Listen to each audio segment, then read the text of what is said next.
How's everybody doing? Good. How are you? Feeling good. Luke, obviously not the ideal situation this week with Justin hurting, but what are you intrigued about with a full week of preparation with Tyson to just kind of see how he operates in this environment?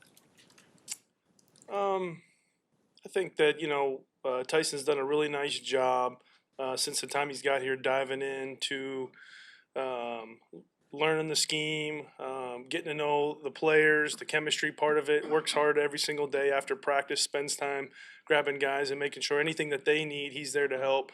So I think as far as being a great teammate and all that stuff, he's been doing a great job. I think as far as the preparation part of it, he's done a great job. I mean, getting to know him that time in January was really good to kind of connect to see what kind of learner he is, and we were able to dive into that quickly. And I think that that's helped his progress and his ability to go in there last week and really function at a high level. That was a pretty good job by him. When you hear the quarterback say, a rookie quarterback say, don't hinder the offense, I understand every call on the play sheet through and through. What do you take away from that, and what does that say about him as a quarterback? Well, that's that same preparation. Credit to him and the way he came in. And you're an undrafted free agent guy, and you don't come in here and just take it easy. He came in, worked his butt off from the time that he got here, and made sure that any opportunity he was going to get, he was going to be prepared for it. That's the kind of guy that he is. Yeah.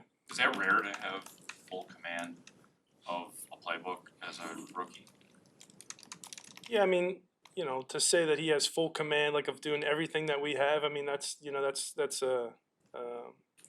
probably a little bit optimistic, but it's really cool and rare in the sense of that when you're out there looking for guys to build your team around and to fill your roster with, you want guys like that are going to come in and have that kind of approach when they get here. And he was relentless. He still is, and I think that's what's given him a chance to be successful. He tells you not to throw away any of the playbook pages. Do you listen to him, or do you throw away a couple playbook? I haven't had that conversation. On the field, what are the skills and traits that you see out of him that say, you know what, he could be an effective leader of this offense? Yeah, I think he's a fluid athlete. I think the processing part of it. He's played a lot of ball in college, threw the ball all over the yard. So he's an obvious passer of the football. So all that stuff's really good. But the like we've talked about so far, the cool part about him is just the work ethic and the kind of teammate that he is, that he brings to that huddle, and then to be able to go command the huddle right away, his first opportunity to do so, he did a really nice job. It might sound obvious, but what's the biggest difference for him this week when you go from running scout team to being QB1? Well, yeah, I think this, the plan, right? When you're doing scout team, it's a card typically, and when you're going in there, you get a plan together about an hour before practice. You digest it, and you have to go out and perform it. Good thing, we've had a couple weeks to kind of get him acclimated to the process, so there's nothing really new in the process of how we do everything. So that part of it's good. But then, just being able to go out there and execute and give the guys confidence around him. When you go to practice, that's what you're trying to do each day. When you guys made the change on the depth chart when he goes from QB3 to QB2, what for him changed, I guess, like from a day-to-day, or did it stay the same as far as his responsibilities? Yeah, no, that was all part of our process and our plan, and kind of how we wanted that thing to play out from the very beginning. That wasn't like there wasn't something that happened that changed that. Going back to Sunday, there's been a lot of discussion about the first play of the game. Philosophically, knowing what you're facing defensively, what was your thought process in going empty there and trying to do what you did there? Yeah, you get two things. Half the time they blitz everybody, and half the time they don't. But also you get to see, we were in 21 personnel, so you got to see kind of what their plan was against us. Were they going to go big, or were they going to go sub defense? They went sub defense. Justin did a great job. He checked the protection. He just didn't react the right way. When you make the protection and you have a guy free, he's got to drift right and throw it, and he didn't do that. But he did the hard part. He recognized the defense that they had never shown us. He handled it with the right protection adjustment. He just didn't, handle the next part of it right. If he had slid right with KB and DJ out there.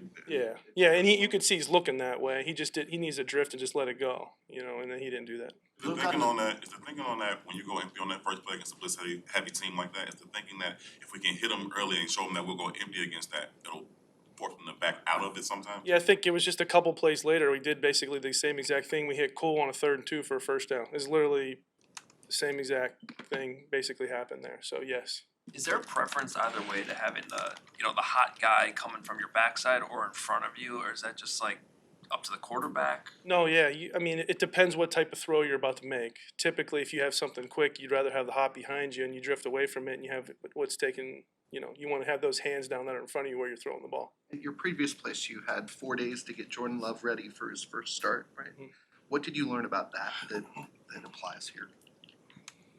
I just think, anytime you deal with young players, period, you know, the we do with it pretty much every day, right? We got two young guys that we're playing with. I think it's the way you go about your week and the way that you're making sure that they can confirm that they accept that knowledge. They got the knowledge and they can go apply it. Every person's different though. Every rookie's different. Every veteran's different. So it's not like you take what you did with Jordan or you do it with Justin and you do it with Tyson. Everyone's slightly different. But as far as applying to Tyson in the way he does it, right? He's done a really nice job of giving us that feedback back. He does a really good job of communicating every day. We go in with a plan, we give him the plan, we explain the plan, and if something's kind of out of something he kind of necessarily gets, then we can move on to something else. He does a really good job communicating that with us, and in that instance, that was the same thing. Jordan did a really nice job of communicating to us, what he was comfortable with. Luke, on the play that Justin got hurt, what's the coaching point on that? And then is there an opportunity to hit DJ Moore over the middle of the field on that specific play? Yeah, they dropped 8. And so anytime they dropped 8, the point of emphasis was if your primary isn't open, we're extending the play. And so he was in that mindset, right? Darnell didn't finish that play. If you recall, we had 2 people, we had Jatari and Darnell on Daniil there, and so we were extending the play. So we were trying to create basically what you're saying, and so. All that part of it is part of when you're in third down, when you're in the gold zone, and then people want to drop it. You got to extend some plays because the windows are going to be all foggy, right? You have people dropping all over the place. But if you can extend the play, then now you create huge windows for yourself. So that was kind of the thought process. Luke, I'm gonna go on a limb and say that you didn't draw it up to have your running back blocking Daniil Hunter and the 3 technique on the first 2 turnovers. But can you give us any how does that happen though? Just Miscommunication. The first one you speak of is just a young guy, made a mistake and blocked the little guy. And so, lost an opportunity to throw one to DJ there. The other one was just, again, miscommunication. Center made a call, and we didn't execute that call. So then, usually bad things happen when you don't execute the calls that you talk about. If it's a center's job calling out protections and all that, what are the guards' responsibilities in those moments? Yeah, just echoing communication. I think the first one he's talking about, it's pretty clear. The communication was really good. The execution, we just didn't do what you're supposed to do on that particular one. So that's it. Center makes the call. Sometimes you have guards help out in those calls too, depending on what kind of defense you're playing, or are you playing on the road, or are you playing on the home. But then, yeah, it's their job to communicate it out to the tackles. Luke, how important is establishing some kind of continuity on the offensive line to the development of this offense? I know you live with it day to day, but at some point, does it just become a detriment? No, I mean, it's important. Yes, it's very important. It's not just the offensive line, though, right? It's the chemistry on a whole, right? I think I've talked about in here when Darnell gets to play next to Cole and they play again with each other each and every week, they get better in how they handle situations as well. And so it's all that. Chemistry is critical. And so, anytime you have that turnover, you have to deal with it, though. That's our league, right? People get hurt. 17 games is a long season, so there's nothing you can really do about it. But chemistry is extremely important. I think about some of the years that were the best that I've ever been around. It's when you usually have health up front. Luke, what went into the decision to run the ball on 3rd and 7 with about 4 minutes left in the second quarter there? Is that the one we ran the Darrington for just about 2 yards? Yeah, no, that was our premier look. That was a premier look. We had that as a check that we wanted to get to when they played their AA defense. We had it what we wanted. We just didn't finish those blocks. And the guy. I think the guy even reached out and kicked and tripped Darrington on it. So we were that one was one where we were really close to having about a 15, 25-yard gain on that one. We had the exact thing we wanted. We prepared for it. That was what we wanted there. Just didn't do it right. Is there any sense of this week being invigorating to you, just in that you need to get somebody else ready, and I'm sure you'd rather have your starting quarterback out there, but does the week change for you? Does it give you any juice that, oh my God, we got to come up with something different with this new guy? No, No, just all my passion, energy, not just in the Tyson, but everybody that's in that room. Yeah, I love what I do. So the juice is always there, right? It's always right here. I promise you. It's never getting held back. So I'm excited for the opportunity. Oh, maybe 1%, right? Guys have talked about Tyson having sort of a swagger about him and kind of having that confidence. How would you describe his personality?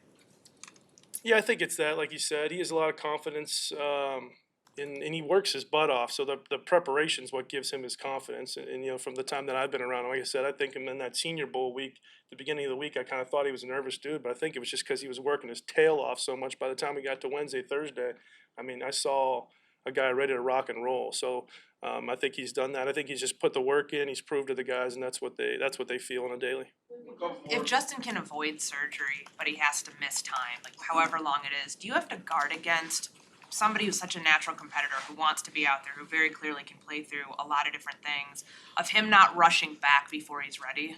Yeah, I honestly, I stay out of that stuff. I let Floosh, Ryan, the training staff, they do, and Justin really. I mean, he's the player. If he's ready to go, he's ready to go, and if he's not, he's not. And there's nobody in this building that's gonna work harder at getting himself back into this building than Justin does. So. You have a veteran leader like Cody who goes through a rough stretch. Is it more difficult to kind of pull him or adjust what he's doing, or is it a little bit easier in terms of his flexibility?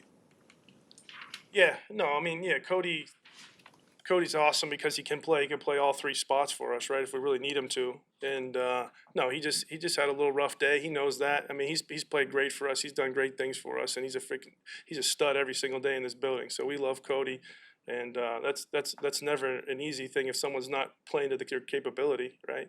But he's done a great job, and we're excited to get him back out there. On Tyson's interception, he said yesterday that he would have preferred to find the check down. But did you see any opportunity to still launch that one deep? Yeah, no. If you get one-on-one with your best guy, you got to let it fly. Now he took 3 hitches, and that was his issue, right? He's right in the middle of the pocket. He took 3 hitches, slid in. He really ran himself into the left guard. And so yeah, it's one hitch, let it fly. And if you feel some hesitation, then he's right. If you get the hesitation, then you got to go get your check down. And he kind of didn't do that. So, one of those experiences that we got to learn from. Thank you, appreciate All it. right, guys. Thank you. All right, good morning.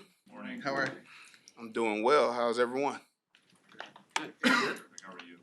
Outstanding. Go ahead. What did you like about Bayless bringing the ball out the other day? Yeah, to start the game, I thought that was a outstanding job by the kickoff return team to have a positive, big return to get the juices going, 37-yard return.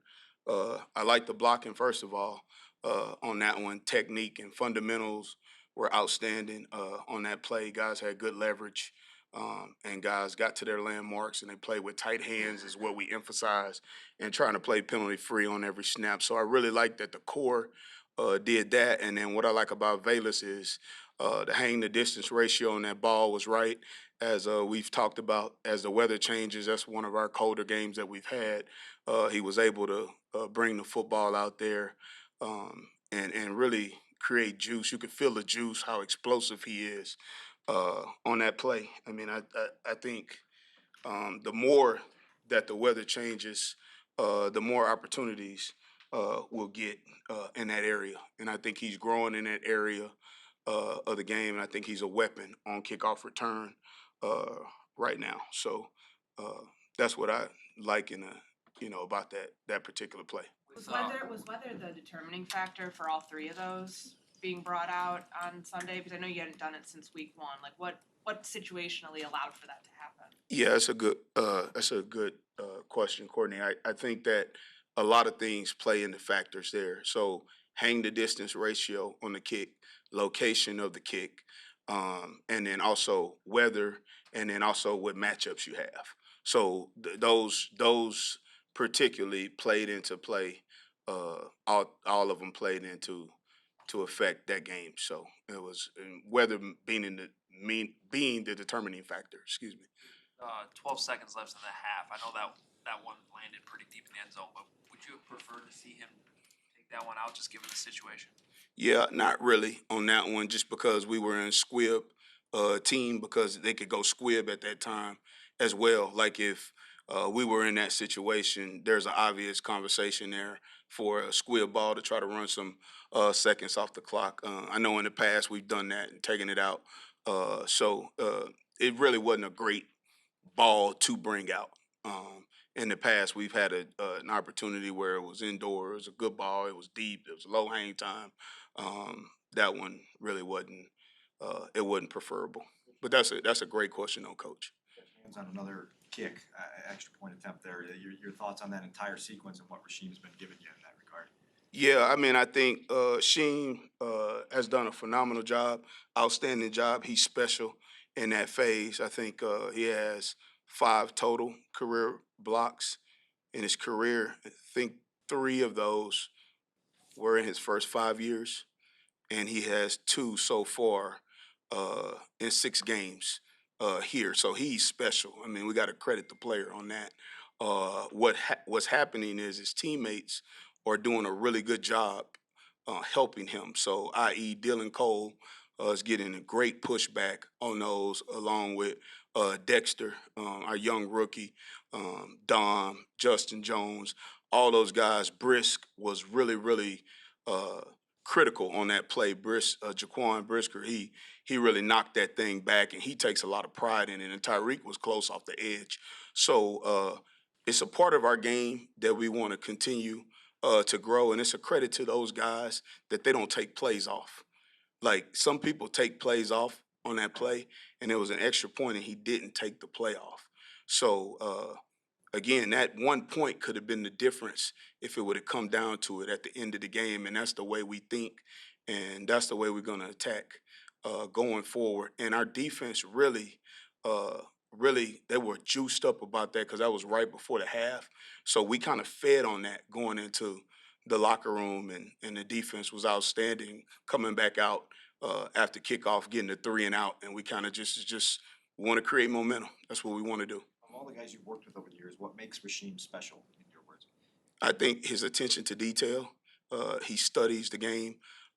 He knows the guys he's going against, and then I think he's a really great teammate, and everybody loves him. So it's like anything. When you got a special returner back there, or when you got a guy that's good at something, then other guys pick up their level of play because, hey, this could help us win.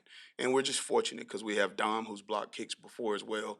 So, I mean, you can't really pinpoint or key on just Sheen because we got a couple guys that can do it. So we just want to put more plays like that on tape and try to help our team a little more. Going back to late August, like what guys can contribute on special teams is always, somewhat of a factor for who makes a team, who doesn't. Like, was that part of the conversation with Rasheem that, like, hey, this guy has this value, potentially blocking kicks? I think that it was discussed even before he got here, even before making the team. So before acquiring him, we always liked that about him.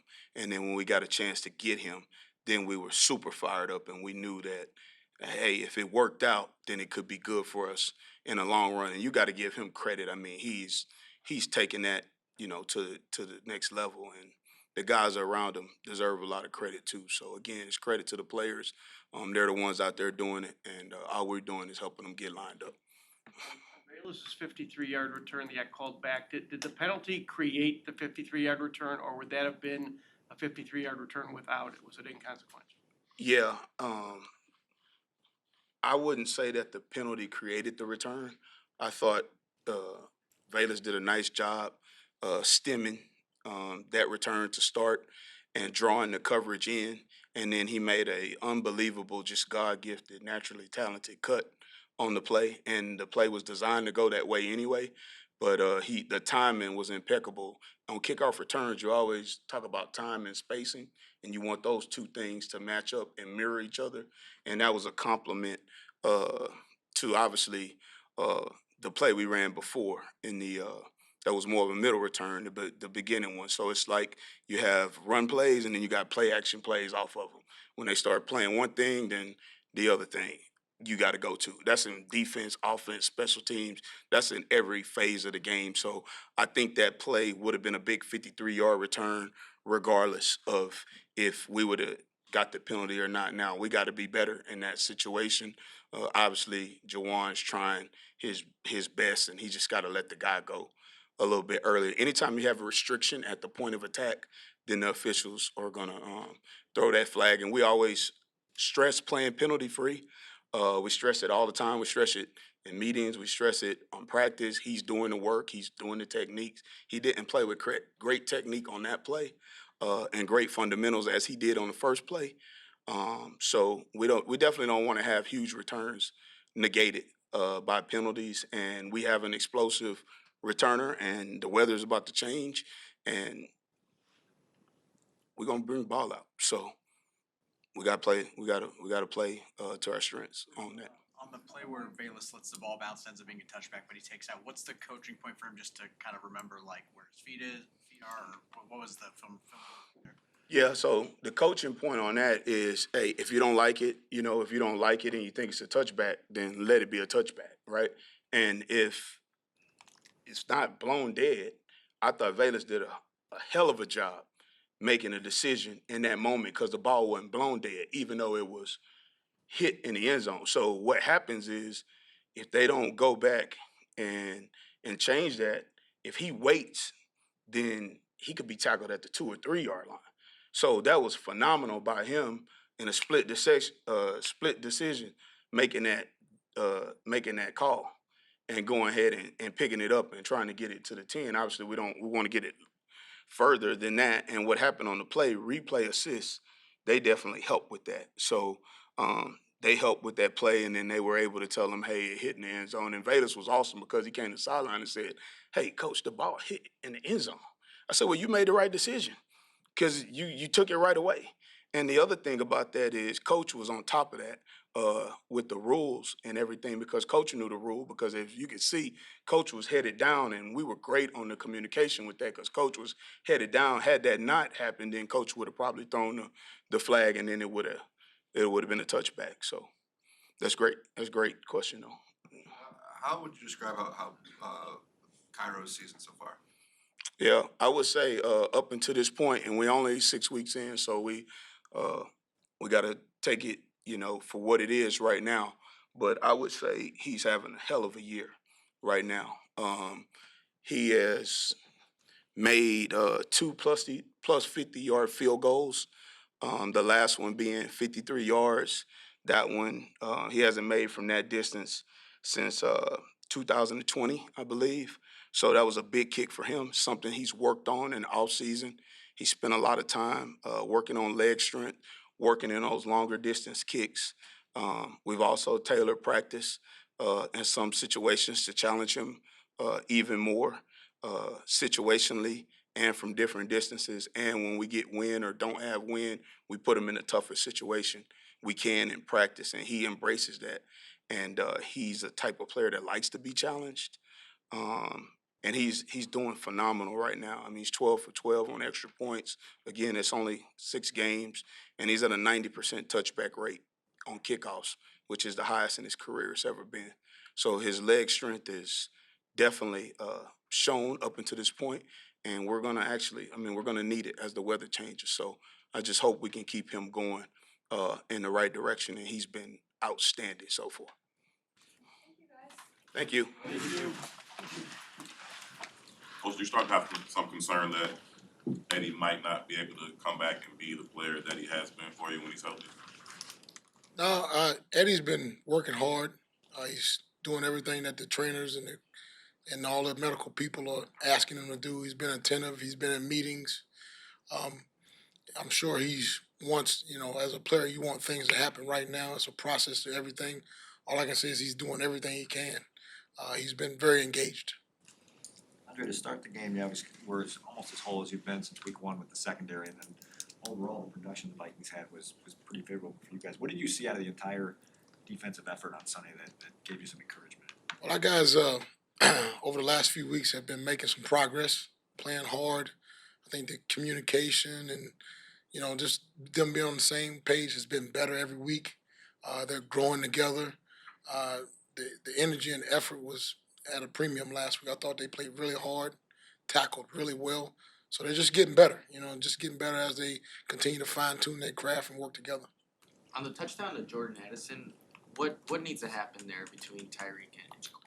Well, there's a lot of things that go into a situation like that, especially rush coverage is all a combination of the two. Um, there's three players on that side that are kind of responsible for that, as well as the D line. TJ, Tyreek, Jaquan, they all could play things a little bit better, could rush a little bit better, and just be on the same page and just prepare the guys to be as good as they can for all those situations. Tyreek said he was late noticing that TJ had took the back in the flat. Yeah. If he had noticed that sooner, he could have got more depth. Yeah, Where yeah. guys need to be to see that. Well, there's a lot of things, especially when you're playing different types of zone and match defenses. There's always a element of playing off of the defender in front of you or behind you, and so those type of things just come up from time to time. You had a lot of experience going up against Garoppolo at your last place. What stands out about him? I know he didn't practice yesterday, but what do you have to watch out for? Well, Jimmy G's been a very efficient guy. Trust me, I've seen my fair share of him, and he's gotten me some for sure. The thing that he really does well is he's very decisive. He gets the ball out on time in rhythm, and if you don't disrupt that, he can rack up the completions and completion percentage really good against you. So he's always been very efficient in what he does. Where he can get in trouble just like any other quarterback when you make him move and get off the spot and pressure him and harass him. Those are the type of things that everybody's trying to do to him. Got a rookie tight end in Mayer who's starting to find his groove a little bit. What do you see of him as you kind of survey him for the first time? He's a good player. He's a good player. You see progress within him. He does a little of everything too. He's a good blocker. He's feisty. He's good in and out of his routes.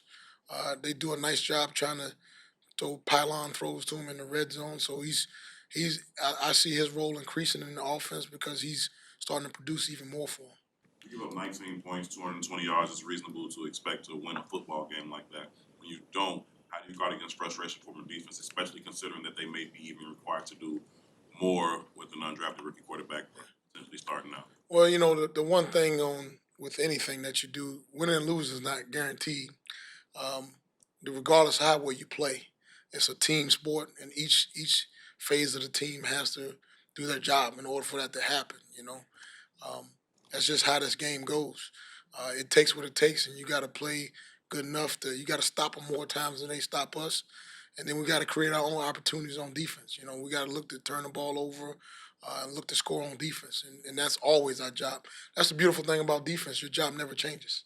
That's why I love it so much. Your job is to stop the offense, and then the same guys that usually play defense have a chance to control and impact the game on special teams as well.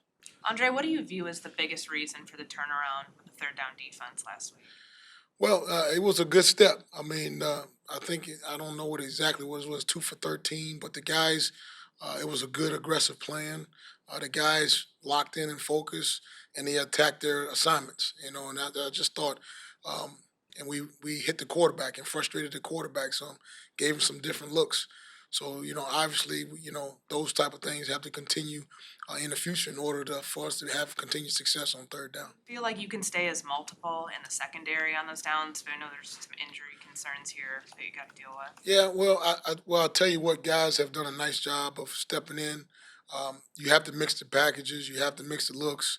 It's all about giving pressure looks and doing as much as you possibly can to create opportunities for your defense with coverage and rush together. So we're just trying to, the best thing to do is try to use the players we have in the best way for each guy and try to put it all together as a defense. What kind of impact is Brisker making relative to what he did last year? It seemed like his big plays were a little more noticeable last year. Yeah. Well, I think he's doing well. I thought he had a really good game last game. I think he's come back from some nicks and stuff, and he looked healthy. He impacted the game. I thought he tackled really good last week. I mean, he had some really big hits. He's communicating really good. I just think he gives our defense an element and a spark, and I anticipate that continuing. He wants to blitz more, because he obviously did well with that last year. Well, is that just a part of the progress of the defense to be able to do that? Why he hasn't had as many opportunities? Well, I think he's had some opportunities. I think we're looking forward to using him in multiple ways. He's one of those pieces that you can use in a lot of different ways. He can cover pretty good. He can blitz pretty good. He does pretty good in the zone seams and the hooks and the buzz. So I just think he does a little of everything good, and that's good for the defense. Because the more people you have that are multiple and versatile, you can create opportunities for yourself. Devontae hasn't had his usual production the last couple of weeks. Obviously, we know Belichick's reputation of trying to take away the team's best player. What can you learn from studying what the Patriots did against him last week? Well, I mean, everybody's trying to find a way to slow this guy down. He's been a really, really good, impactful player for a while. You definitely have to, have an awareness, a heightened awareness of where he is. When he breaks the huddle, everybody's got to know where he is. And then within the coverages, you got to do things to try to make it hard and difficult for him to find his voids, to find his pocket, changing up man zone looks on him, doing different things. So it's gonna take a village to stop that guy. He's been a good player for a while. Similar question with Josh Jacobs. Last year, he's one of the most dynamic running backs in the league. This year, less than 3 yards per carry. When you look at the tape, like what do you see are the differences between last year and this? I tell you what, he's still running really hard, and he does a good job of getting his shoulders square, attacking the guys, pressing the line of scrimmage. He's got good vision to cut back. What's been impressive about him is not only his rushing yards, but all of the receiving yards that he has. He's catching the ball out of the backfield at a higher rate than he did last year. So he's still affecting defenses, but he's doing it in a different way. And he's catching the ball, and his run after catch in space is pretty tough when he starts to get the ball and get speed going against defensive backs. I know you all would like to get pass rush with 4 and be able to drop 7, but coming into this season, the back end seemed like it was probably going to be the strength of this team. Yet the decision was kind of to put the onus on the front 4 to get home by themselves and get help on the back end. Now you guys have kind of flipped that. So I have to bring some pressures and kind of put that pressure on the back end to hold up, which again should be the strength of this defense. Is that one of the reasons why you're playing better now, kind of putting the more responsibility on the back end and helping out the front end? Well, I wouldn't necessarily say that. I think you probably have to ask Travis Jones about the rush plan and that stuff later on today. What I will say is you try to find things that our guys do well and kind of move the pieces and try to accentuate that. And I just think that anytime you can create mismatches and matchups that are favorable for you, I think that's what we try to do every week. We try to find those things and try to exploit those things. Thank you.